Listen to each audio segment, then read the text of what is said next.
Welcome to Westworld FM, a podcast about HBO's Westworld. My name is Alex. My name is Nick. Today we will be discussing episode 6 of the show titled The Adversary, and while we will not be discussing the next time on preview at the end of the show, we will be spoiling everything through episode 6 of the series, so please pause and go catch up if you're not current with the show. You can find more episodes of our podcast at westworld.fm. We're also Westworld FM on Twitter, and you can send feedback to westworldfm@gmail.com to tell us what you think of our show and share your thoughts on HBO's Westworld so we can read them on our show. Send us corrections, observations, or anything regarding Westworld or our podcast. Once again, a shout out to our friend Alan for making us some awesome theme music. You can catch some of his work at anothercrappypodcast.com. So thank you, Alan. Yes. We have a lot of feedback to get through in this particular episode here. Some of which is good, some of which is not super good, but still not bad. So we had some feedback from our friend Quinn, who wrote in on Twitter. Quinn22K Quinn. Love the podcast, but you guys are too fixated on the timeline stuff. No biggie if the storyline is a flashback or forward. Yeah, I think we commented in the last episode about how we didn't want to take that tangent line that we did in the middle of the show. But hopefully we're going to try and keep things more succinct during the show in terms of speculation, and then hopefully cordon it off in a speculation corner if you guys do want a speculation station, if you will, if you guys would like to hear that kind of stuff, or you can turn it off if you don't. That's true. Yeah. So we didn't want to fall through that rabbit hole, but we did. Daryl wrote in, Dazzy Chaotix on Twitter. Have you seen or reworked out that Bernard Lowe is an anagram of Arnold Weber? Coincidence? ? And we talked a little bit about it on Twitter. But what were your thoughts on it, Nick? I had seen it previously and kind of wrote it off. I hadn't seen it. I kind of assumed that it was. I just didn't even bother to do the work because kind of like this whole supposed or potential evidence for a timeline theory, I think it's something that Jonathan Nolan and Lisa Joy put in regardless and said this is either part of a reality or it's just gonna make them think into a direction that they don't necessarily need to go. I think it's super cutesy, so I'm kind of like, I just feel like it's too like. It's a little too on the nose. Yeah, I made you in the image of Arnold, so now you're Bernard. You were Arnold Weber, so now you're Bernard Lowe. Like I just, it's like Harry Potter, Tom Riddle, Voldemort. Oh yeah, BS going on. It's like, see, that blew my mind when I was like 10 though. Yeah, and that's true, but it feels really cutesy and like just kind of childish to me. I don't know. It's a little on the nose. Yeah, I will agree. From what we've heard from other listeners that we'll talk to shortly, though, there are a lot of people that don't know these characters' names. So yes. It may catch a lot of people off guard. I didn't know true. Arnold's last name was Weber. We don't know that. That's the thing. That is that theory is supposing that Arnold's last name is Weber. Oh, I see. So don't. It may not be Weber. Okay, I was going to say. People are just like, well, if we anagram it around, these sure. are the letters left over. That's funny. Maybe his last name is Rebu. Yeah, it could. I really hope so. Arnold Rebu. He's French. Just the names Arnold and Bernard, I thought they kind of roll off the tongue for me similarly. Yeah, I think we even said that on an episode. So yeah. I kind of figured, I was like, there's probably something involved in these names. Yeah. Yeah. So, Daryl, we don't completely think it isn't true, but it might be, maybe. That's funny. Well, if currently his last name is not Weber, then no, we don't know. I'm not really. We just don't know.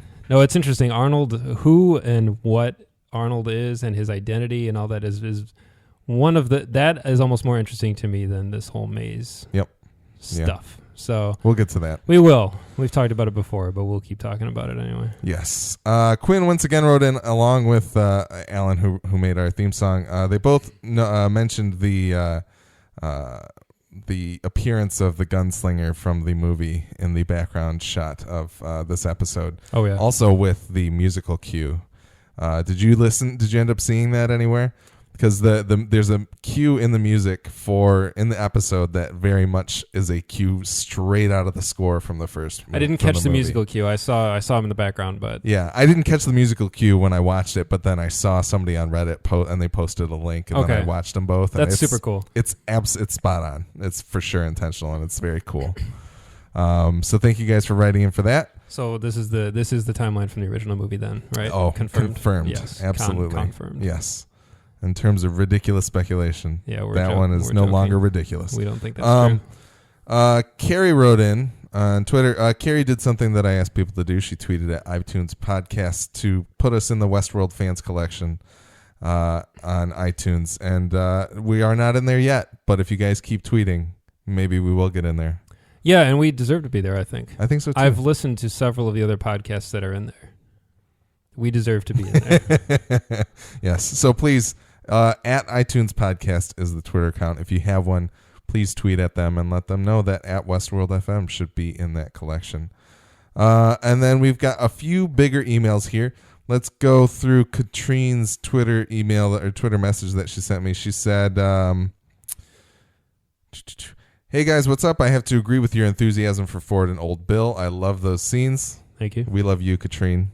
We do. I love the dialogue in this show. Anthony Hopkins and Bill in the basement is so enjoyable to watch. Hopkins' story about the old dog finally catching the cat just felt great, and Bill's odd way of moving, it freaks me out so well, but it's so well done. He looks so animatronic, and she said that she read up on how the filmmakers did it. Katrine, send us the article, unless it's not in English, because then we can't read it. But if it is, please send it our way, and then we can put it in the show notes. She said, Ed Harris's line about your humanity makes you cost-effective. It makes no sense. That's such a sophisticated technology that makes near-life-like robots. It should be cheaper than what Bill probably looks like inside. However, I listened to your newest podcast and find the explanation that Nick gave about expensive machinery versus digital machines okay and explainable. But still, the phrase was awesome, and I don't think I've ever cheered so much at actors delivering lines. Logan getting punched in the face was very nice. She said, I really dislike this character. And then she said, for some reason, I have really strong feelings about the Man in Black. It's both negative and positive feelings. I can't take the fact that he might have assaulted Dolores so many times, yet I also find that they did in fact humanize him, or at least give him more depth in this episode. This is episode 5 she's talking about, Contrapasso. Through his conversation with Ford about the pursuit of purpose.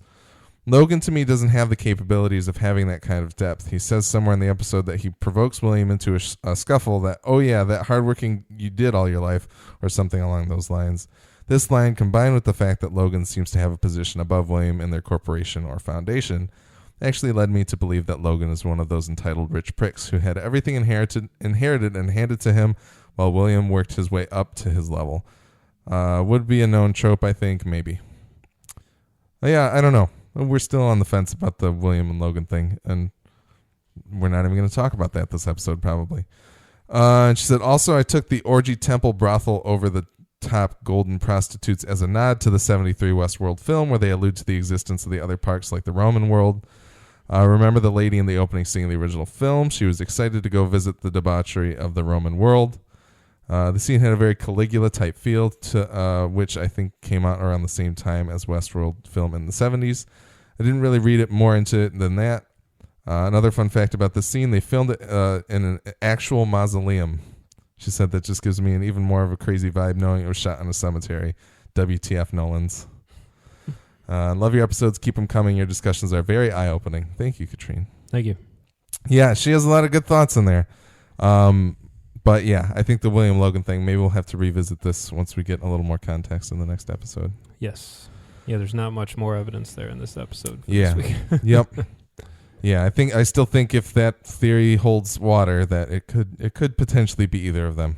So, or neither of them. Maybe. Or neither of them. They'll roll up. We don't know. Yeah. Jameson wrote in and had some thoughts on Westworld. He says, if we are in two timelines, I feel the only way to end this season is one of tragedy. Dolores might be making a lot of progress towards discovering the maze with William, and if he is the Man in Black, that means it has been 30 years of him trying to break her out or find the maze. That sucks. I can't figure out if Maeve and her awakening is part of the modern timeline or earlier.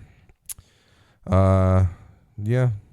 I think we kind of learn in this episode that Maeve is in the present timeline. Yeah. But we'll discuss that more.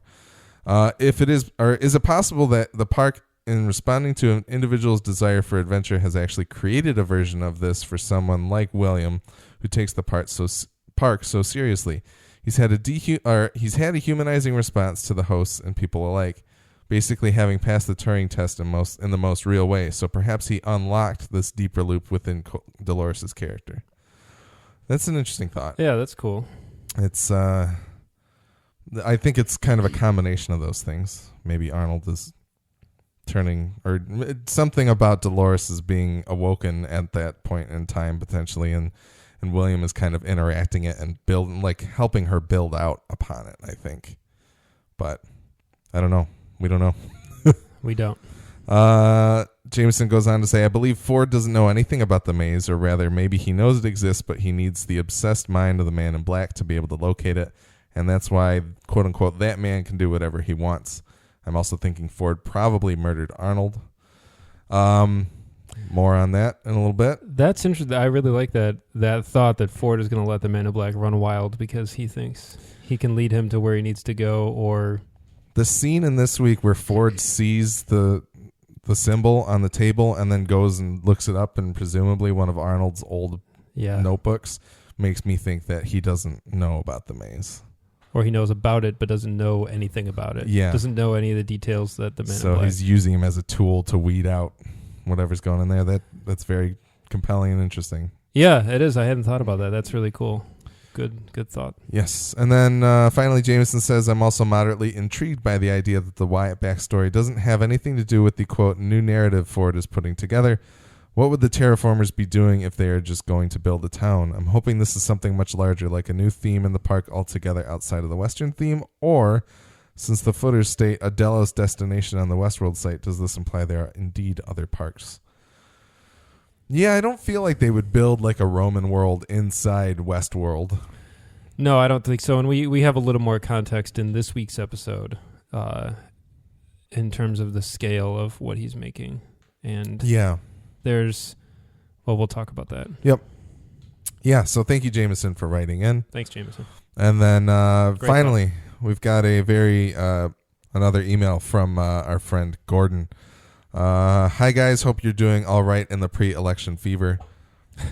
Holding it together, Gordan. That's all I can say. We're almost there. I wanted to talk about something weird happening in my relationship with Westworld. I think Alex described it in one of the past episodes as, quote, the end of the honeymoon period. And it's mainly summarized in this paragraph by HitFix's Alan Sepinwall. We'll put the link in the show notes if you guys would like to read the full review. But this is in his review of Dissonance Theory. He says, quote, this is all interesting, particularly if you enjoy viewing shows like this in the same way that the Man in Black views the park, as a puzzle to be solved more than a story to be experienced. But I tend to want more out of my dramas, and part of why I found earlier installments frustrating was that they rarely seemed to transcend the puzzle of it all, end quote. Gordan goes on to say, I really want to love the show, but I'm starting to have a big problem with it.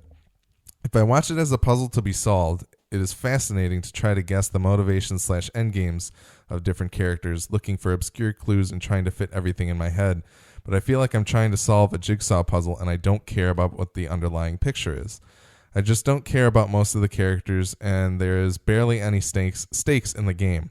I know that whatever happens to the hosts, they will be fixed and rebooted. I know that nothing can happen to the visitors yet, and that the park storylines we are required to invest in are just that, park storylines for now. It seems that the showrunners are trying to build so many mysteries on top of each other that they sacrifice characters as the viewers are required to primarily track the mysteries and look for clues. I'm going to stop there in Gordan's email. Gordan, I think I see what you're getting at, but for me, the thing that's keeping me in love with the show is it doesn't feel to me like it's extremely character driven. As you say, these hosts are very much like essentially rebootable and very disposable, and they serve the purpose of the story of not only the park but also the show. But the more compelling stuff to me is the looking at the themes, the thematic material of like, what does it mean to be human? We get Maeve's moment with Felix in this week's episode of like, what makes you different from me? That is just it feels like a very tangible yet unreachable thing that you can really talk about and chew on and discuss. And I like this show for its bigger ideas, very much so. And I think / hope we are going to get to a point where there are stakes in the park. There's definitely stakes if a malfunction goes on and these hosts can start killing guests and workers. Your thoughts? Yeah, I mean, I agree that there was a lot. Did Gordan set this email prior to this week's episode? No, airing? I think he sent it after the episode. He sent it earlier today. Okay. But I don't know if he has seen this week's episode. Just wondering, because like you mentioned, the scene between Maeve and Felix was one I took a lot of notes on, and that's kind of the scene that I've been waiting for this whole time. And I think that's something that the show is going to continue to focus on. I think introducing that character, Felix was only introduced last week, right? In episode 5? I think he was also in that first episode where Maeve wakes up, but we don't really spend time with He's not a character them. yet. Yeah. He's just a guy. We don't know his name for he's sure. Just a guy. Yep. I think that the show should continue to build upon that theme, because I think that's primarily what's most interesting to me, is blurring that line and making us feel related to both parties, both human and host. Right now, I kind of go back and forth between them, and I think I do care about all the characters in the show, but not in the sense that I'm emotionally attached to all of them necessarily, or I empathize with them, but I think that they are well-rounded enough characters that I want to see what happens to them, for better or for worse. I think that they're all well-written enough, cast well, performed very well, that I appreciate them the way I appreciate like a sculpture. I think this is well developed and well made, and it's pleasing to look at and experience, and I want to see what happens to it. Mm-hmm. In a way, I guess all the characters are just as robotic in it, kind of in a way, in that I don't necessarily feel an emotional attachment to many of them. Yeah. But I want to see what happens to them. I want to see how the story plays out. I want to see how they're affected, who ends up with a good ending or a bad ending. I do think that, especially after this week's episode, we are heading for a bloodbath or something. Something very dark is coming. And I think that it's really exciting. And I'm at that point now in the season, both in terms of episode count and content, that I'm wondering, where does it go from here? I'm already staring down the road 4 exits ahead on the expressway and saying, what's up there? Yeah, what the hell is season 2 of Westworld? Right. It doesn't make any sense to me that they could even go on this season, because I feel like the things that they're grappling with are already huge. So, and it feels like they cannot put off answers much longer. I don't envy the task ahead of them. Yeah. They've got to keep us in the loop on the hook to want to come back for season 2, but they have to answer a lot of stuff. They have to resolve a lot of the conflicts that have been going on this entire season, and yet we do need more. Yeah. I think that it's going to be, part of the reason I love the show so much is also because it's as simple as I can't wait to see what happens next, because I want to know how this season ends. Yeah. I may very well want to walk away from the show at the end of season 1. Yeah. That's totally possible. But for now, I want to see what happens in the next 4 episodes. I want to see where it leaves things, what it sets up for season 2, what season 2 is even going to be. Somebody floated the idea. I don't remember if we were talking about it, or if somebody wrote in about it, or it was brought up on an inferior podcast, but they said something about season 2 being entirely like Roman world, and I was like, no, yeah, flush that idea away. It must have been on another show. I was like, there's no way I want to watch that. I don't want to set up a whole new cast of characters and a whole new, and because at that point it becomes kind of an anthology almost, and I'm not sure I have the patience for that, because you've already developed a lot. and you've already built all these cool characters in this cool world and this cool setting. Not to overuse the word cool, I know it's a big word, but I'm in for the long haul with this, as long as you can keep it compelling. Yep. So yeah, I understand what Gordan is saying. I read his email, and the article's linked as well. And the comparison to Lost is a scary thing. It's a very raises a lot of conflicting feelings. Let me read what he says here, because I stopped before that. This is the Westworld feedback podcast, by the way. Yeah. We're not talking about the episode. Gordan, I should have read this one more line before I stopped. Case in point, and a reason why I like yesterday's episode the most so far, Maeve's storyline, which IMO is the best in the show. It is not convoluted. It's linear. It's detached from the big mysteries, and it's really engaging and gripping TV. Yep. So Gordan has watched this 100%. And I read that earlier when you sent this to me, Alex, and I remember thinking the exact same thing. The episode ended when I was watching it last night, and I thought this was probably the most satisfying episode because it was linear for the most part. Yeah.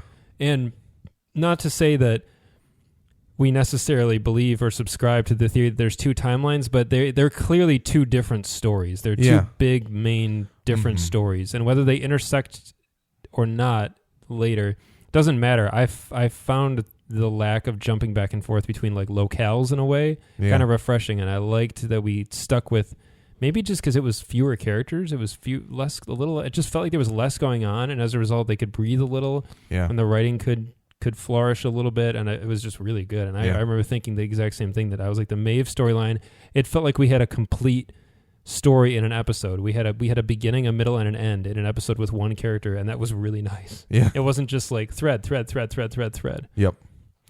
So thank you, Gordan. That sentence alone hits it right on the head. I was thinking the exact same thing. Yes. And then Gordan goes on to say, I've seen this show compared to Lost in many different reviews, perhaps best summarized in Vulture's 8 Ways Westworld is the New Lost article, linked to in our show notes. And Gordan says, and I get super pissed because as many other shows before it, it seems to try to follow in Lost blueprint, but misses the point. As Damon Lindelof and Carlton Cuse said time and time again, Lost was ultimately about the characters, not the mystery. This show seems to be the other way around. Lost did an incredibly smart thing by adding really little mystery in the beginning, the polar bear, smoke monster, what is the island, and making sure that people are invested in the characters. I'm quite positive that by episode 6 of Lost, casual viewers could name most of the characters. In comparison, I listen to 2 podcasts and read a few articles about Westworld per week, and I still don't know at least half of the main characters' names. He said, I hope the hiatus the showrunners took was to address these concerns, rather than to add more mystery and elements in the whole world. I will continue watching the show for now, but with far less enthusiasm after the first couple of episodes. Sorry for the long mail, but I felt I needed to rant. I hope you get the time to talk about these points on your podcast. We're making the time, Gordan. Right now we are. So, you've seen a lot more Lost than I have. I have seen all the Lost. Yes. All is Lost. Yes. And also very good. So what are your thoughts about the Lost comparison, and does it make you worried, or how do you feel about it? Remember when we used to review movies, Alex? I do remember that. Gordan remembers. Gordan does remember. Pepperidge Farm remembers. I think to his point about Lost, it was clever with Lost because none of the characters knew each other. So they all had to call each other by their names, or they had to be introduced at some point. So we did get that built-in mechanic of people using each other's names. Yeah. Because that's overuse of characters calling each other by their name feels stiff and unnatural. I just read a script this past week, and it was so bad because all the characters in almost every bit of dialogue they had, they were using each other's names. But John. Exactly. Actually, and it's funny because just a second ago I said, "Remember we used to review movies, Alex?" Yeah. But it was unnatural, right? You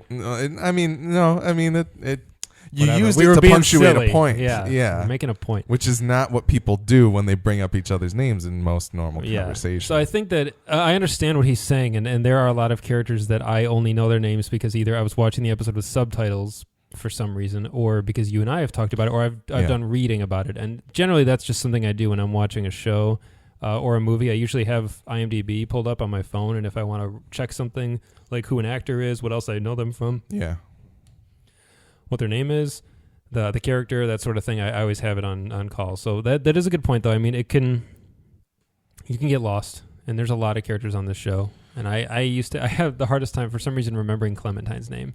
Yeah, I was like, well, who's that? I know who she is, but who is she? And I was like, Clementine, that's right.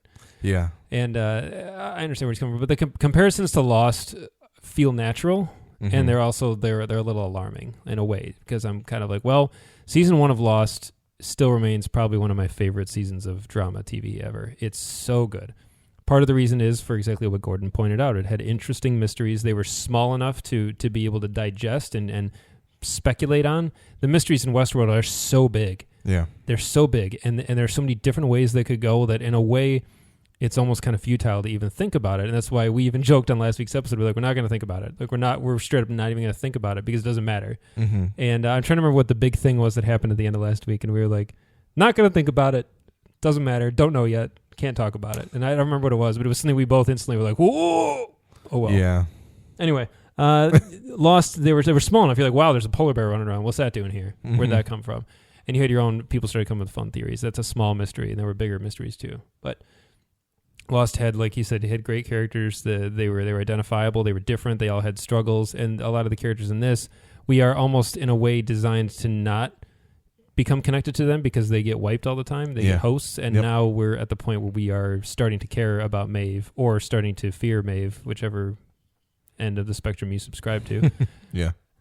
I think that time will tell whether it goes the route of Lost or not. I'm kind of, I don't want to say I'm an apologist of Lost throughout, but the only season I didn't really like was 3. Yeah.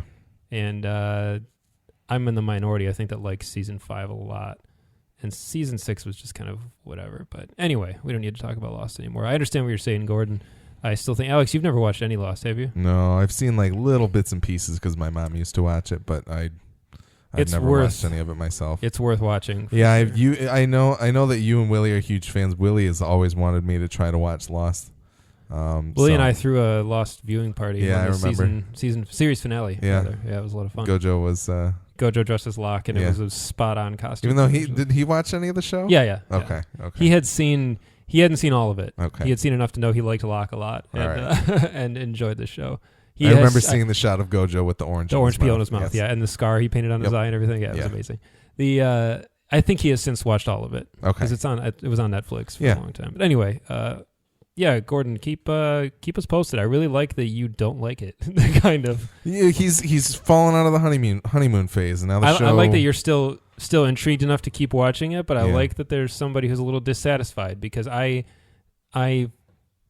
understand, and in a way, I kind of feel the same way. But I'm a little more invested in, like you said, Alex. I'm really into the themes and the stuff that it's talking about. It's striking those notes right for me to keep investing in it. So, all right, we should actually get to the episode recap, which I'm going to do in a little bit of different style this week. I want you guys, the listeners, to let us know if you like it or not. We can go back to the old style if you prefer, but this time around, I'm going to try and follow a full storyline and then move on to the next one. The old style. You fight well in the old style. If you know what movie that's from, write in.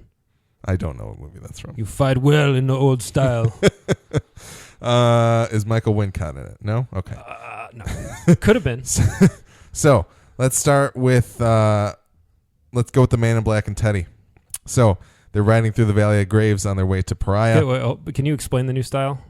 New style. We're going to be taking a character or set of characters and following their full storyline through to the end of the episode. That way I can cut down on the misinformation and the misdirects that the show shoves your way and hopefully just get straight to the point of it. Cool. So, I'm in. Man in Black and Teddy trying to find their way to Wyatt. They can't get through Pariah because there's a big military presence. However, Teddy knows of a little tunnel. And they go to the tunnel. They end up getting captured, but they end up breaking out. So, details to focus on. Teddy tells a story about the maze. Yes. Yeah, so he hears the maze is an old native myth.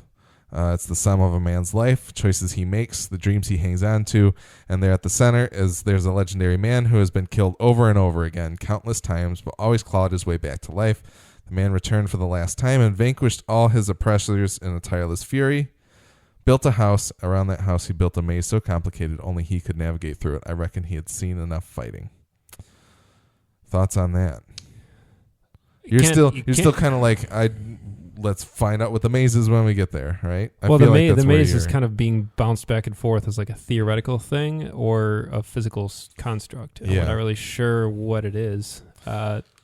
one can't help but think of Teddy when he talks about a man who died endlessly. Yeah. It's been well documented that Teddy is like the punching bag of Westworld, and Yes. he just keeps getting killed. Yeah, although somebody on Reddit noted that his kill-death ratio has evened out this episode. Yes, he's back to 1. Yeah, I read that too. I don't know. It sounds like he's gone through probably like 25 years of just constant murder, being murdered. Yeah. So we'll see.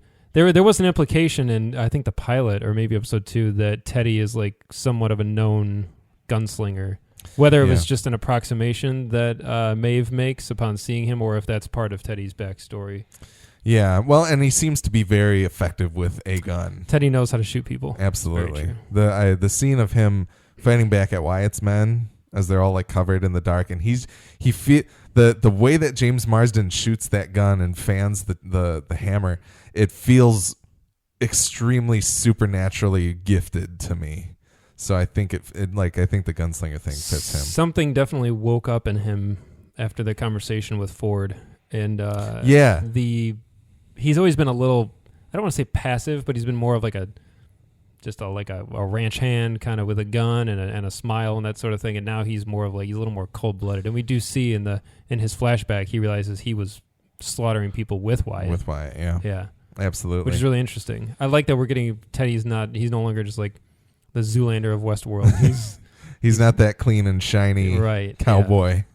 He's got some depth to him, which is nice. And the Man in Black even kind of said, yeah, he has that line. You got a little more vinegar in your step is the one line that I liked a lot that you referenced to earlier. But then, just when you think you know a guy and he's like, you don't know me at all or something like that. I was like, this is cool. Teddy feels like he has reached the point now where his improvisation is taking off. He feels less scripted. Yeah. Like before, he felt like he was on rails all the time. Well, and he's surprising the Man in Black who knows Teddy well. That's true, and I think probably a big part of it is because Dolores is off her loop, and she is kind of his constant that keeps him on rails all through Sweetwater and the ranch and stuff. Yep. And also the reaction that talking about Dolores elicits out of the Man in Black is really interesting. It's very reminiscent of William in a way that she ignites something in him that in a way that other people aren't affected by. Like other people be like, oh wow, she's really pretty, or like, oh, that girl's really friendly, or she's got a cool horse and look, she's painting. But it kind of removes that game playing element from the Man in Black and getting lost in the story a little bit as we're seeing William do. Yeah, absolutely. And Teddy's different now, and I like it. I like it a lot because totally. I was really stoked by the inclusion of James Marsden in the cast. We love James Marsden. Yep. And in the pilot, we're like, oh, cool. And then he kind of he was relegated to the sideline or just like being shot in every episode for the last like 4 or 5. And now that he's back in the swing is really, really cool. Yeah. They're a fun tandem too. Absolutely. They're a good odd couple. Absolutely. Any other thoughts about them? I liked the Gatling gun scene. Lots of explosions. That was one of my notes. James Marsden Gatling gun. Yes. I'm waiting for the gifs of it, of him shooting upvotes and that sort of thing. You were thinking it right when I started saying it, yeah. Or downvotes. We'll see. Yeah, either way. Could be either way.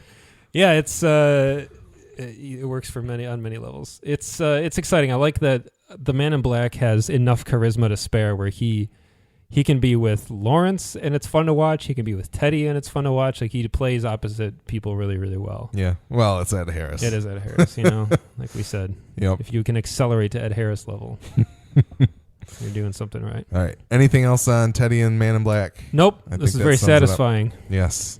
So let's cut over to Ford. I think we're going to go with Ford next. We find out that Ford is building a canyon that was going to destroy the Mexican town. But he decides not to do it when he kind of sees that it was going to do that. So Ford recognizes that symbol or sees that symbol of the maze. So that's something that we can discuss. And then we end up following Bernard to Sector 17 where he found out there were 5 undocumented hosts and he discovers that there's a replica of Ford's family there. Kind of looping in Bernard into this as yep. well. Okay. Yep. Because I feel like that falls under the Ford category more. We get Ford going to play catch with Jock and the younger version of himself, but then we find out that young Ford killed Jock, and there's some dark tones there. I called that section of my notes Ford v. Ford on Jock. So major points to hit here. We already touched on it a little bit. He sees that maze symbol, and I feel like to me it triggers something in his mind of like, I feel like I've seen that before. Yeah. And then he goes back to presumably Arnold's. It's funny because Ford is clearly a very brilliant man. Yeah. And like the symbol's a maze, dude. Like it's a maze. Yeah. There's a little man in the middle. Like, well, I don't necessarily think that he's mystified by that. No, I mean, I agree with what you're saying, that it seems like he's kind of like, I think I've seen that at Arnold's Journal.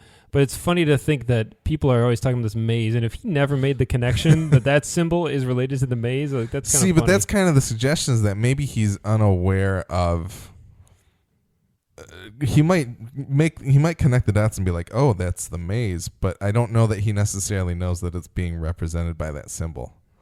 Like we find out later on that there are maybe several hosts that are following this bicameral broadcast in the park. Yeah. It's like maybe there are people that are going and putting the symbol in places as we keep seeing it popping up or something, as like triggers and kind of things to lead people along. I don't know. Like a cipher, kind of like in that episode of Sherlock. There's people leaving symbols around. They mean nothing to some people, but then they are a certain sort of trigger. Or like hobo signals. There you go. You know, you can sleep here and the cops won't bother you. That kind of thing. Also in that Sherlock episode, I think. So, yeah. The Little Ford, we called it from the start. Yeah, Little Ford we definitely called. It seemed very apparent. It did. And I'm glad that it came to pass. I think that's really cool. I'm glad also that they were made by Arnold and not by him. Yeah. That's interesting. That was a great scene. I thought every scene with Ford seems to consistently be my favorite of the episode. I think if I go back and part of it is just how good Anthony Hopkins is. Yeah. And the writing is always top notch. And I think that maybe there's just something about that character's, I think being so rooted in nostalgia. I think that his really nostalgia connects, definitely, because you tend to be a very nostalgic person. Yes, so I can totally see. I get a lot of attachment to objects and to memories and things past, even when they're not good memories necessarily. And I like that he. It's part of also the reason I love Memento so much, is I really value memory, and sometimes that can be conveyed through objects, and I think that's really special. And I think that his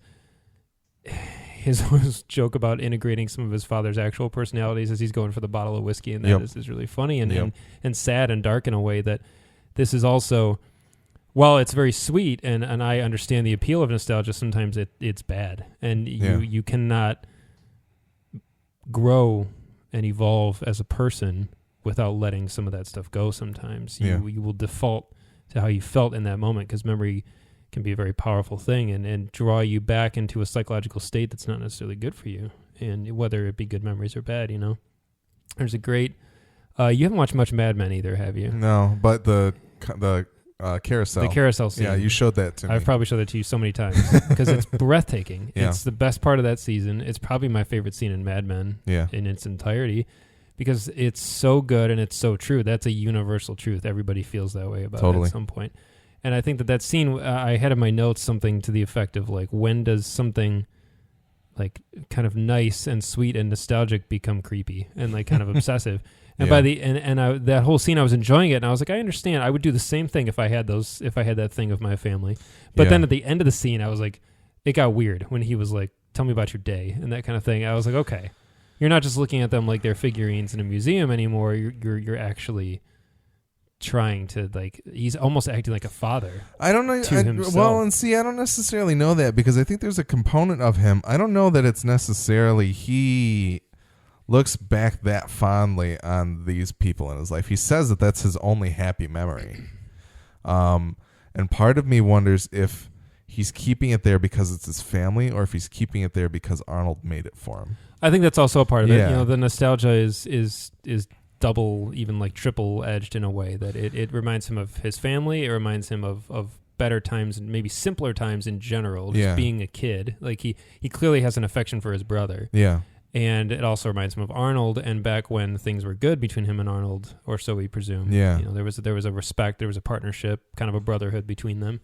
And these things are representative of that, and also they're just better designed. Like when he calls him over and opens up his head, and Bernard is really into it. He's like, wow, check that out. And he's like, what they gained in realism, they lost in grace, or something to that effect. And I was like, ugh, that's so good.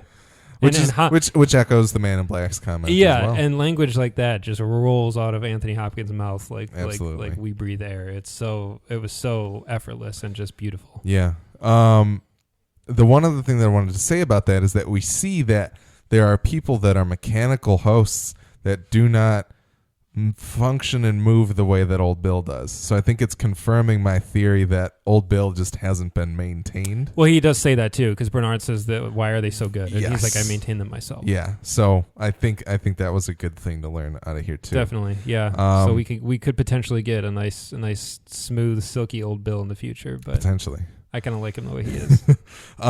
One other big thing about that scene, Bernard asks Ford's father if he's Arnold. Yes.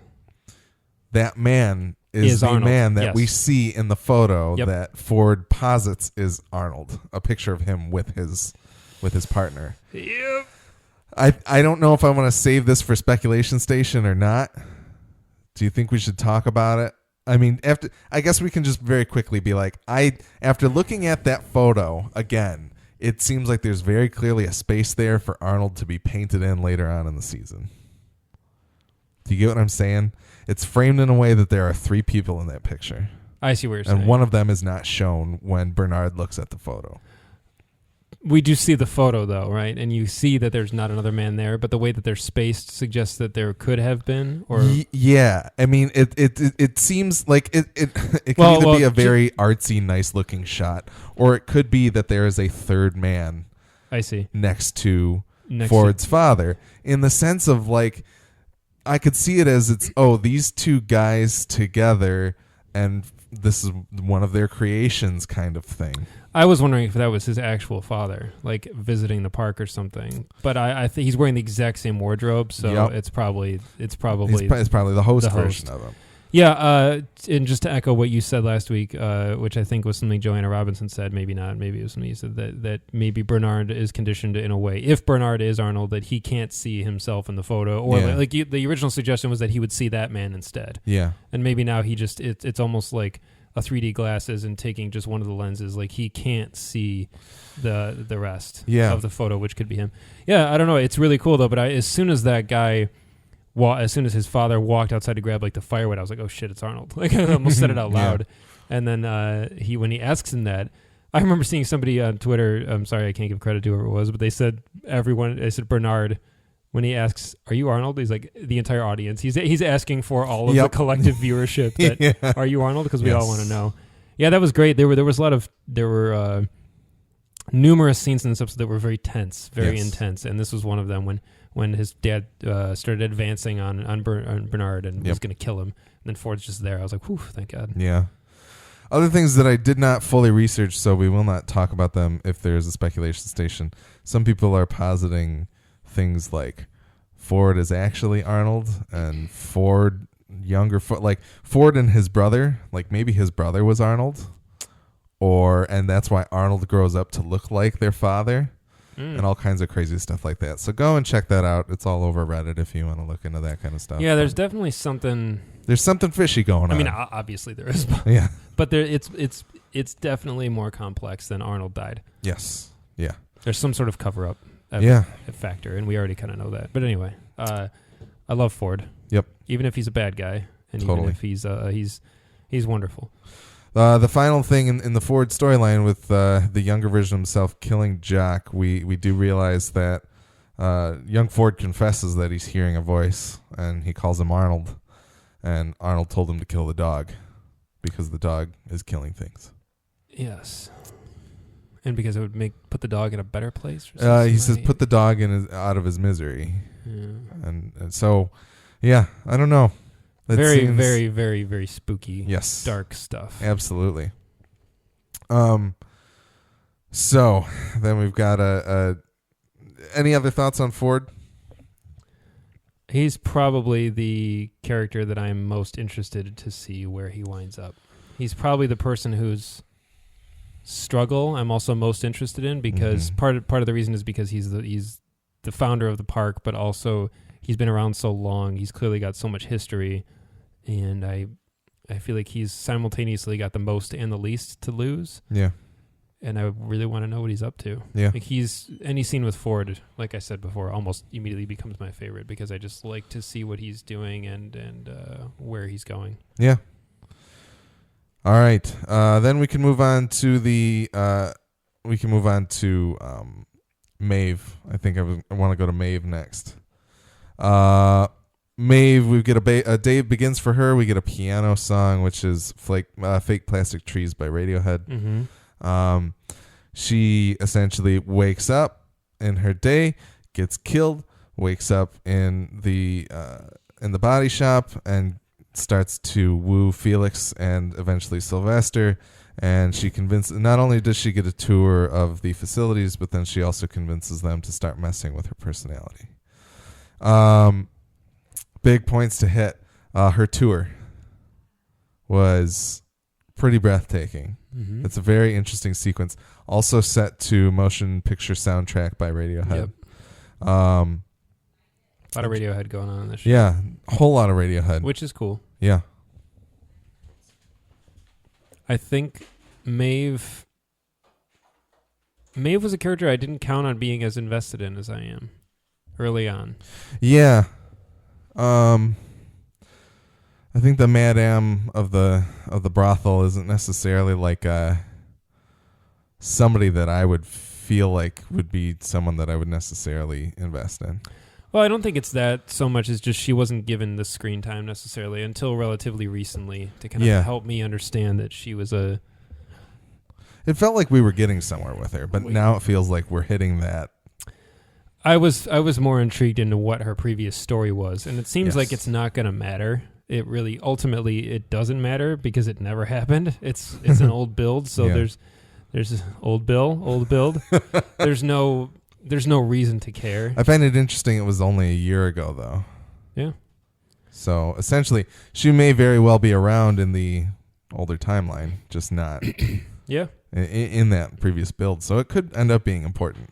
It could be. I mean, I guess the nature of what happened doesn't really matter. Yeah. It seems like she played the part of like a pioneer wife, mother, and they were killed by natives. Yeah, it was a storyline that allowed the player to save her from the natives. Right, and clearly the Man in Black showed up at some point over a year ago. Yeah. To cut her head off and look for a map. So she's been around. Yeah. I thought the tour was very, very good. I think walking by the chop shop was super gross and kind of a bummer. Watching... the whole thing was funny because I assume that Westworld is monitored very closely in all regards. And yet she's clearly just like walking around like... waltzing through the hallway. Looking around, turning her head to actually look. And she's looking with emotion. Yeah. She's not just staring. She's looking. And she's seeing. Mm-hmm.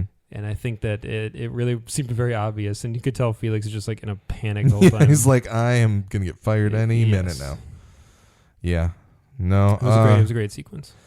Watching someone come to terms with their real reality, their creation, and their existence is pretty staggering. And I think that we're getting, like you and I had kind of said earlier, this is where we wanted the show to wind up. Actually, my note for this whole bit just said Maeve and Felix, we've arrived. Because I thought we are where I wanted to be. Absolutely. These are the waters I wanted to be kind of playing in. And the like you said, the exact line of like, how do you know? Yep. Was amazing. And I was like, yeah, how does he know? And he's like, I know because is Felix that dumb where he can just say, I know because I was born? I think that's the interesting thing to me. He says, I was born, you were made. It feels very cut and dry to Felix, but he doesn't have that perception to understand that that's how she feels. Sure. Like does she just not think about the fact that she wasn't born? Like, what is she, how does she feel about that? Is that even programmed into them? I think is a very interesting idea. No, it's true. But he said it takes thousands of hours to build your personalities or something like that.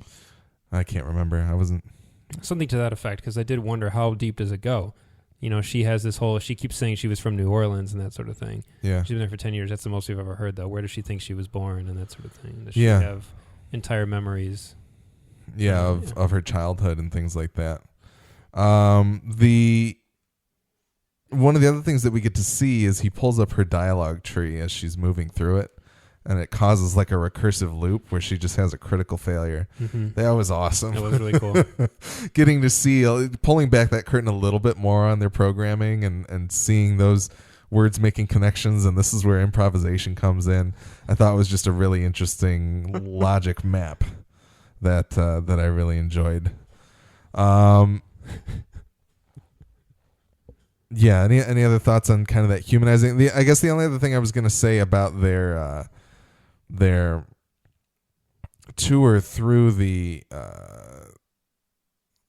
okay, there's two things I want to comment on. This episode's getting a lot of crap because people don't think Felix and Sylvester would be that stupid, or it feels very silly that they are just indulging in Maeve's whims. How do you feel about that? Have you seen any of that? Have you thought about it? I did see a little bit of that, and I just kind of disregarded it because I think there's a lot of evidence for intelligent people on this show to make poor decisions, and largely in the name of science.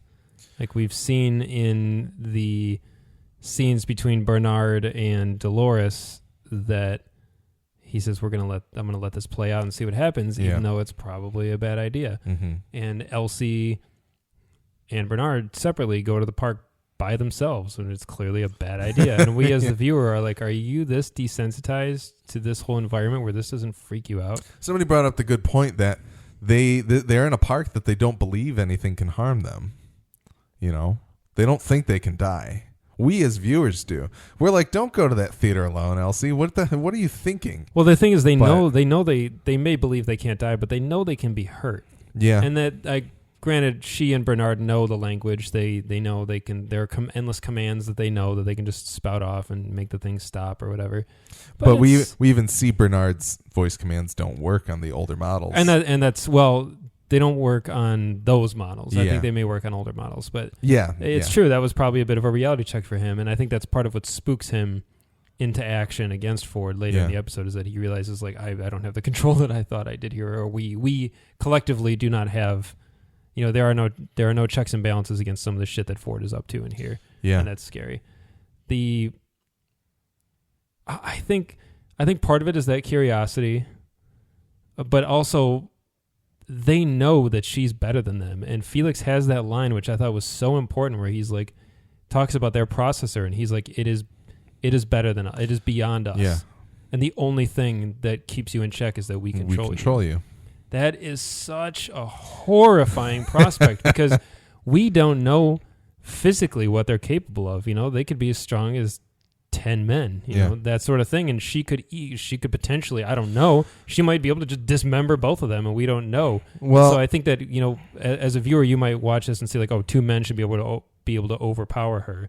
Maybe not though. Maybe they're super strong, or maybe they have the ability to become super strong if the right sliders are dialed up. We don't really know.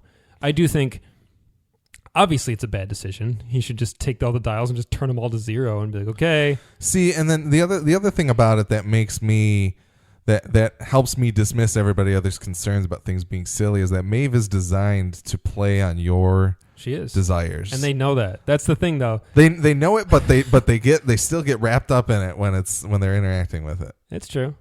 And the casting of Tandy Newton is so wonderful for that because she has that allure. She's got that it factor that makes you want to listen to her. She's got the voice, she's got the face, she's got a very, like, her face has it's very innocent to me when I look at it in a lot of ways. Even though I think Maeve starts pushing into some dark territory, I think there are moments when she turns on that charm that make me look at her like she's like a lost puppy or something. Yeah, like that. She's very, in a way, kind of cat-like, where she can shift from like predatory to like innocent and playful. Yes, and you kind of get enticed by it. Yeah, I do agree. I mean, they obviously work for this company. They should know better. But they don't. It's fine. Yeah. It's a happenstance. She's got the 2 guys that she can convince into it. She threatens Sylvester. Yep. And that seems to work on him. You know, they each have their things that they are. And she knows Felix is curious. He aspires to something bigger. Hell yeah, he's going to want to see what happens. Yeah. They probably... and also, the same way that Elsie and them think that they're safe in the park. These guys probably think ultimately, there's probably some kind of fail-safe. They can just hit a switch and kill her if they need to. Yeah. It's just a chain of bad decisions. So we did get a moment where she sees, Maeve sees, going back a little bit, she sees a trailer for the park, and sees that past part of herself, and that's when she asks the questions about her previous build. I felt weird about that trailer, just in that it felt like an extremely metatextual. We were watching shots of the show built like a trailer, and that was the one point of pure design that I didn't enjoy about the show, is that I felt as though it was let's grab some footage and put it together and make a trailer for the show a trailer for the park that we can put in the show. And I felt like I wanted them to be like, no, we need to figure out what these people would do to make an actual trailer for the show. Did that bother you at all? It's a very small moment. It's largely unimportant. But it was a little bit of world building breaking for me. I see what you're saying. By taking the exact shots, it makes us wonder, well, how did those originate? Yeah. How does Maeve, and maybe they just extracted them from the hosts after the fact. Like maybe they let these dreams, quote unquote, happen organically and say, oh, we like the way that looked. Let's pull that for the. See, but that's her remembering those dreams. That shouldn't be happening. That's her calling on old programming. So it's not like they would pull that out of them. Well, I mean, they might pull. I'm just suggesting maybe they pulled the image that she generates in her mind, and maybe not. I mean, obviously, dreams are visual as well. Yeah. And maybe there's some of that is stored for her. That's how she recalls the moments and the experience. But yeah, I see what you're saying. It did feel like it felt like a borrowed footage that they were like, oh, we need this shit. Yeah. It was interesting that the woman that kind of guided William into the world, was the one present. I was like, oh, there she is. Yeah. Yeah. Did you read the Twitter exchange between her and Elon Musk?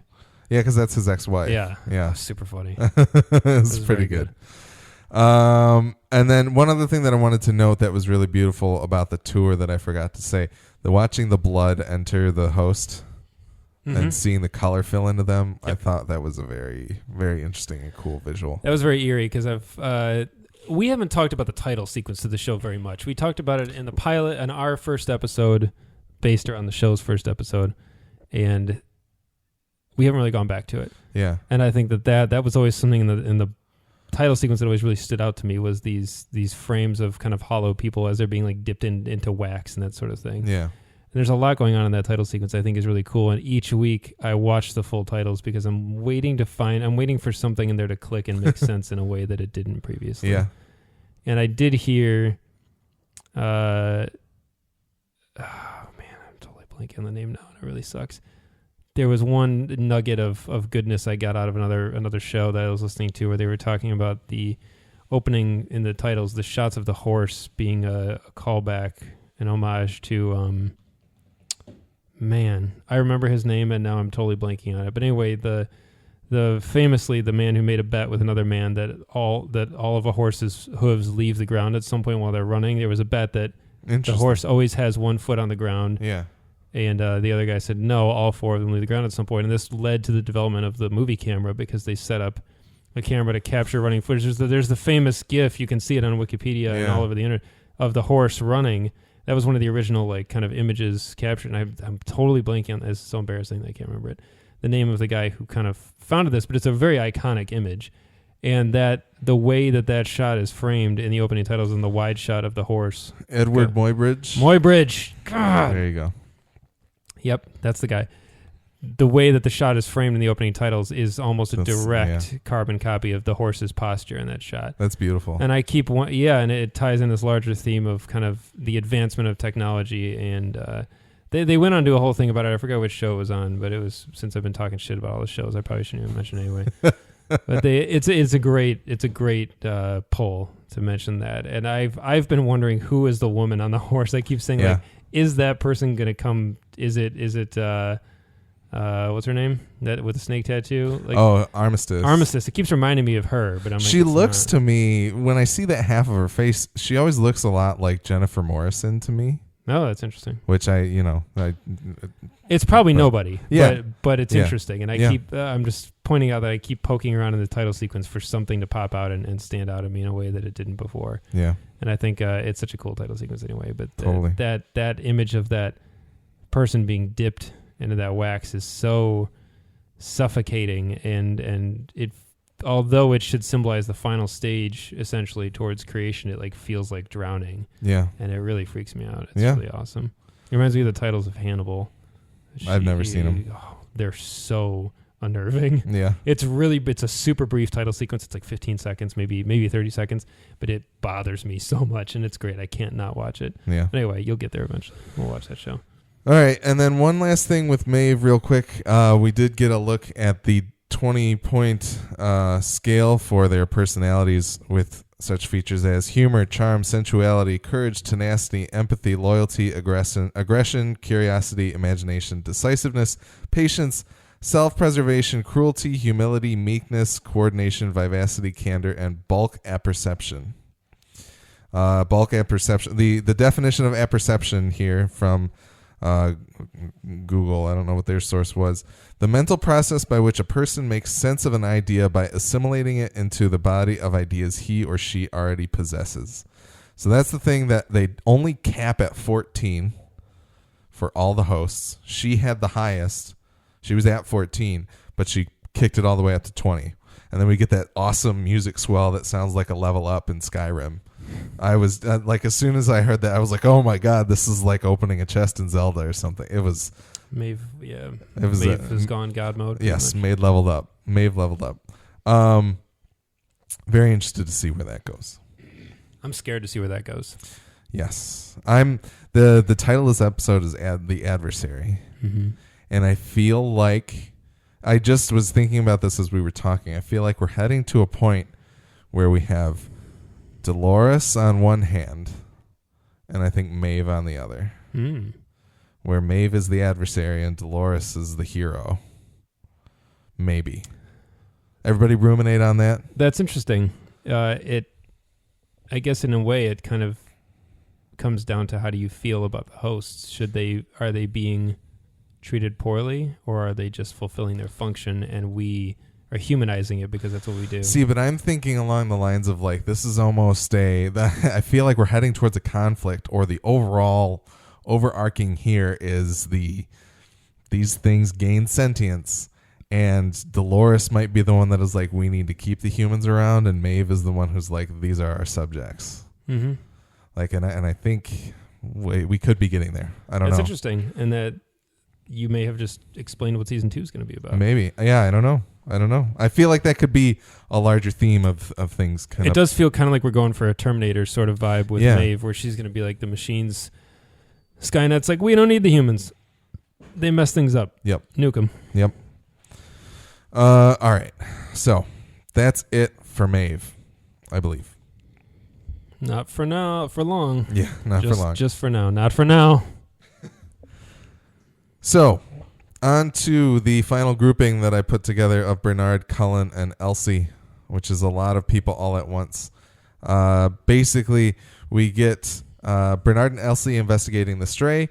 They find out that they can try and figure out what satellite was trying to be contacted if they get geolocation data, which Bernard finds in the basement. They end up discovering that it's being transmitted to a Delos satellite by Cullen herself, but then also that she's using the bicameral mind broadcasting relays to utilize the stray, and there's also somebody else by the name of Arnold coding those as well for other hosts. And then Elsie also gets captured, which is not good. So let's talk about that real quick. So... Again, a character going, Arnold? And all of us going, Arnold? Yeah. So what did you think about kind of that Elsie's kind of falling down this rabbit hole? She seems like the forward momentum here in terms of like figuring out this corporate espionage. Is it really espionage? Like, I guess that's my main question for the thing is like, if Cullen is broadcasting it to one of their own satellites, I guess we don't know who that satellite is tasked to, but it doesn't seem like that's smart. Smart on Cullen's part? Yeah, to be using Delos thing unless she's like communicating it to somebody else in Delos, or like what that deal is. Elsie has an agenda now. Elsie, yeah. She's Elsie, officially yeah, on the agenda she's train. gained her agenda now Mhm. that everybody else has one. She's got one too. That's good. I think Cullen feels like she's prepping for an overthrow of Ford. Yeah. And whether or not she is feeding data out to help support that, feeding data to the board or something like that. It feels like the board would deserve to know what's going on. Yeah, I feel like the what. board would have those eyes on things. Maybe not. I don't really know. I guess I haven't really thought about it too much. Yeah, we can. It's interesting that it's Cullen. Cullen doesn't seem to leave often enough or to have the expertise to be able to set all that up. Yes. I believe Cullen has a partner. Yeah, maybe she's a red herring. Yeah, maybe somebody's framing Cullen.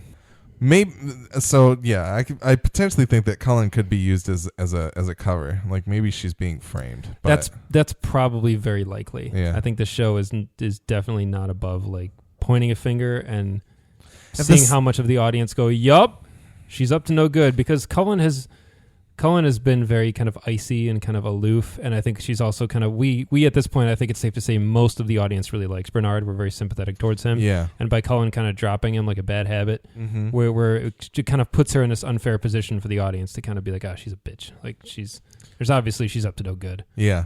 When she's probably just doing her job. Yeah. She could totally be a patsy. I don't really know. Yeah. But like I think if she is involved, I think she has somebody helping her, because I don't think she's capable of handling that level of technical intricacy to get into the park. And I have a theory on who that is, or who I think that is, but we can talk about that later. Okay. All right. So then I think we move on to Cullen has a meeting with one of the Chinese investors. I think some people have tried to translate the dialogue and have heard it something as, in terms of, they say Charlotte Hale is on her way, and that we expect her arrival will mean there are no more delays, I think is the very general paraphrase of the Chinese that is spoken in that sequence. But essentially that triggers Cullen to go and talk to Sizemore. Sizemore is getting drunk by the pool because he got shot down very royally by Ford, and we see him interact with this. The name of that part of my notes was Sizemore acquires a target at the pool. He sulks up to this new woman and starts chatting her up and everything, and then Cullen's message from the bartender deflates his balloon. That was funny. Very, very well. And then he ends up peeing on the command center table, and we find out that the woman he was chatting up is Charlotte Hale, who is a representative from the board of directors that will be overseeing changes in the administration of the park. So, and that's Charlotte is played by Tessa Thompson of Creed fame and soon to be Thor Ragnarok fame, by the way. But great. Yes. So this is not the person that Ford said is already there. Or is it? I think it could be. Cullen said the board is sending somebody to keep an eye on things, and Ford said they're already I think here. she's already here. I think they're already here. Yeah, I think it could be her. The Chinese translation is obviously rough, so it could be that she's maybe they're saying she is there. We expect that her being there means there are no more delays. Something of that sort. So that could be who was being referred to. Okay, that would make sense. Yeah. That was one of the big things last week that made us say, "Whoop," and then we're like, "Well, we don't know." Yeah. Let's not. That might have been 2 weeks ago. I think that was in Dissonance Theory, actually, not in Contrapasso. Maybe it was. But you're right. It yeah. was in the article that Gordan sent us. Yeah. Hi, Gordan. The yeah, that's cool. I mean, I almost. It's clever because she's kind of unwelcome to me, and that's clever. That whether it's by design, I don't want any more characters in the show to worry about. And a corporate stooge is never a character. A Bond company stooge is never someone that you want introduced. Yeah. So it's funny that the show has kind of put her in this position where I'm just like, ugh. I would rather not deal with you. And that's pretty much exactly probably how she's supposed to be received, other than like, oh, here's a beautiful woman. And we're kind of like, yeah. Well, that's the thing. When you see her at the pool, you don't expect her to be of any real consequence to the operation of the park. She seems like a guest or something like that. There was definitely more to her because she wasn't immediately like, oh, you're somebody important and you can get me free alcohol. Like, hi, how are you? And I would be suspect of anybody who's able to hang out up on that level, because Elsie makes the joke about she wants to get up free. on the Mesa pool or the Mesa bar. She wants free. She wants free access to the Mesa bar. To the Mesa bar, yeah. So clearly that level is reserved, but for important people or rich people. The ARG of Westworld has revealed that Mesa suite, you essentially are required to book a stay at the suite equal in length to the amount of time you spend in the park for decompression, quote unquote. So any visitor to the park goes to that resort. Okay. To kind of reacclimate to only being around people and that sort of thing. Yes. That is really cool. I didn't know that. Yes. So that's a little detail that people have fished out of the all the other information that's on visitwestworld.com. So that's where they stick Sizemore to just chill out. Sizemore's on a leave of absence of some kind. He's basically he's on sick leave is what. And they don't have anywhere else to put him other than just like go sit by the pool and have some cocktails. I don't think it's that they put him there. It's that he's like, oh, I'm not going into work if you don't want to use any of my stuff, and then he just gets drunk by the pool the whole time. Is what I kind of took it as. But Sizemore. I'm interested to see what Charlotte Hale, the board director or board of directors visitor person, what she ends up meaning for Company the park. Stooge. Yeah. The Bud Court of this particular venture. Life Aquatic. Any other thoughts on Sizemore and Cullen and that whole? I had read somebody tweeted saying, what a missed opportunity for a Sizemore joke when he's sitting there with his dick hanging out of his pants. And I was like, yeah, that's pretty funny. Yeah, that's pretty good. I think if an employee did something like that at any real life company, they would probably be let go. And it's funny because I have yet to really get the impression that Sizemore is that vital to the operation of this place, where he's allowed to pee on the operations room table and then like not suffer any in front of a board member, essentially. Right. Yeah. When that all happened, I was like, well, he's fired. Like when he turned around and Cullen was there, and then they're like, oh no, here's this person. But I was kind of like... However, Cullen seems very intent on getting him in there. She seems intent on keeping him around, and kind of teasing him with the prospect of maybe taking over for Ford one day. But the weird thing about it is that she's very reliant on him being the one to fix the holes that Ford is creating. So maybe Sizemore is some creative... Maybe he is a creative genius who can somehow sit down, close his eyes, and manage 200 different storylines at once. Maybe that's a particular skill set that most people don't have, is the ability to be kind of the lore master, so to speak. And maybe the board's shaken faith in Ford means that maybe Cullen realizes that Sizemore is the one that can get them on board for maybe he's the one that can do that work to bring it. He's the one. He made the statement to her about, we don't want them to be realistic. We want these people to know that they're on vacation and they're not, having sex with another person and killing real people, blah, blah, blah. Maybe she knows, she's connected the dots that the board's thinking is in line with Sizemore's. And maybe they ate up his storyline. What was it called? Like Adventures on the Rio Grande or something. It had some name. Odyssey on the Red River, I believe. There you go. Yeah. This is a trait that runs on my mom's side of the family. The ability to take a title, totally screw it up, and yet it's kind of close enough to the original. It's actually really funny, but it's another story for the day. I think I read something previously that if you look at some of the people that Ford has with him in that field or on the construction site, the people that he's using to build things and do stuff are actually some of the natives that were... They're hosts. They're hosts, but they're the natives from the storyline that that's Sizemore funny. created. He just recycled them. Yes. He's like, well, this is what you guys are good for. We did, yeah, labor. that's true. I didn't get a chance to say that it's interesting that he stopped the Mexican town from being destroyed. Clearly, that area has some significance to Ford. Yes. He didn't want it to be bulldozed. He just said, "We'll stop it here." Yeah. Anyway, that's that. I just wanted to get that in there. Sizemore, I don't understand why he's so important. He's clearly a dickhead, and he seems to have a really bloated sense of self-importance, which maybe makes him easy to control. Maybe he's easy for Cullen to manipulate. Yeah. But everyone just always dismisses him. Even Cullen kind of treats him like an idiot when he wrote this whole amazing speech for Hector, and then he just gets shot in the head, and she kind of looks at him like, well, maybe next numbskull. time. Yeah.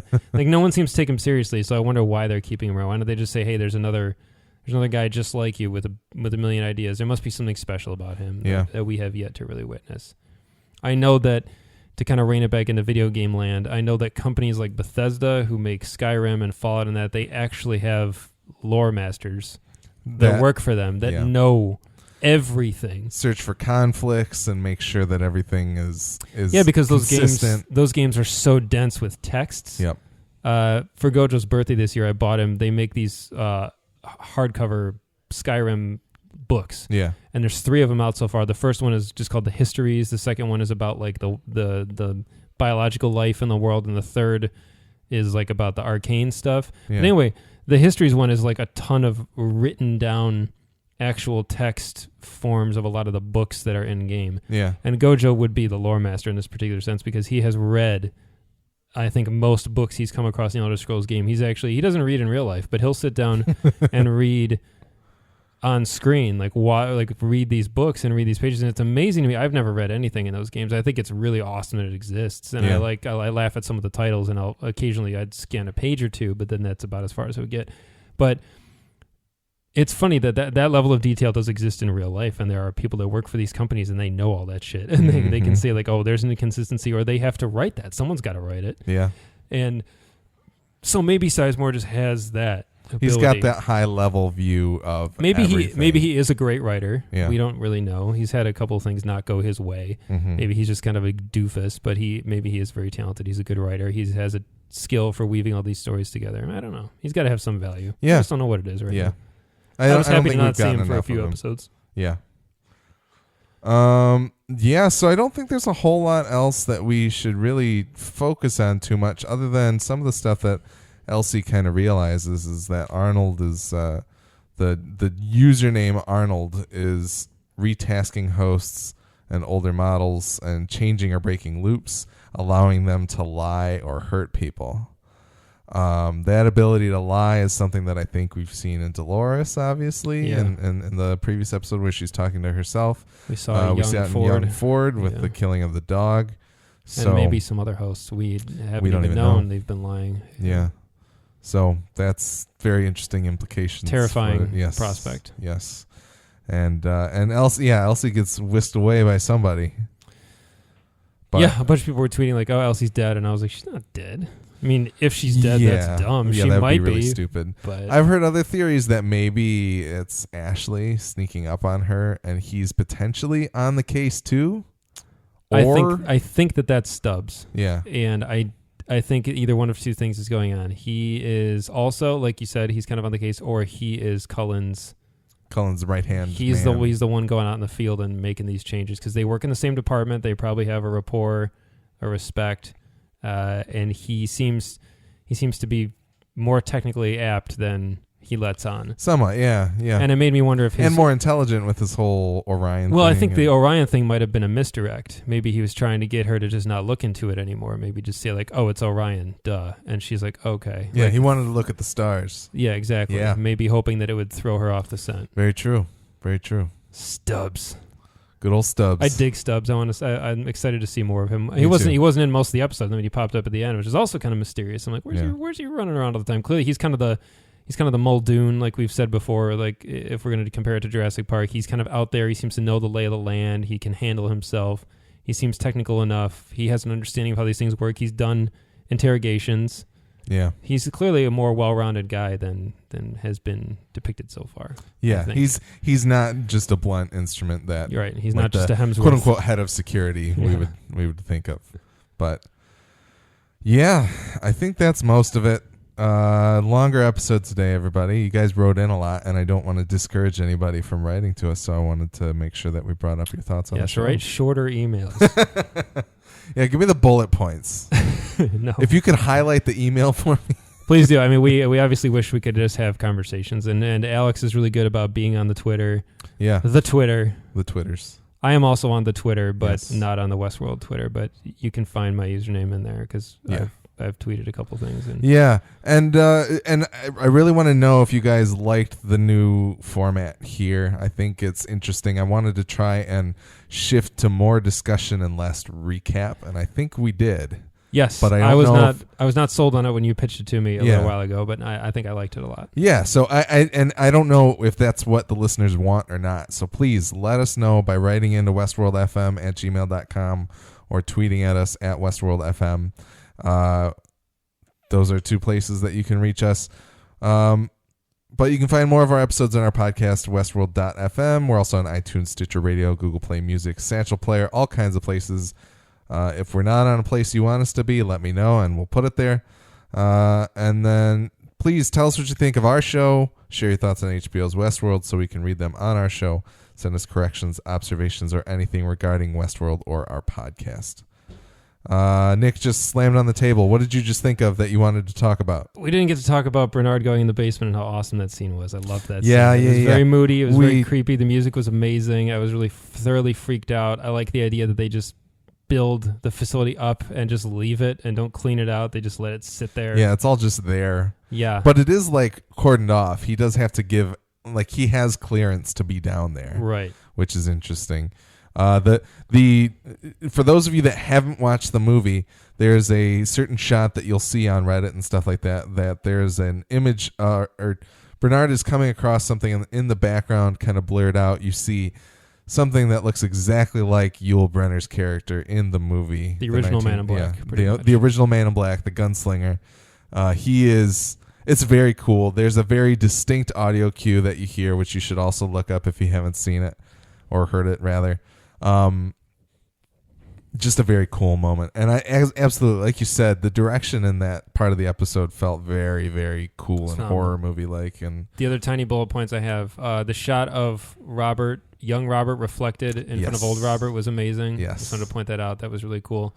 The big guy, the great big dude that greets people when they get off the train and threatens them, he got lit up at the beginning of this episode. Somebody shot him down. Yes, he did. And I was like, yes, he finally did more than just run into somebody. But I think that's cool. Like we've seen, there was mention of this in another article or something I was reading, the idea that these hosts, even when there's no humans around, they're interacting. It's almost like if a tree falls in the wood kind of thing. Yeah.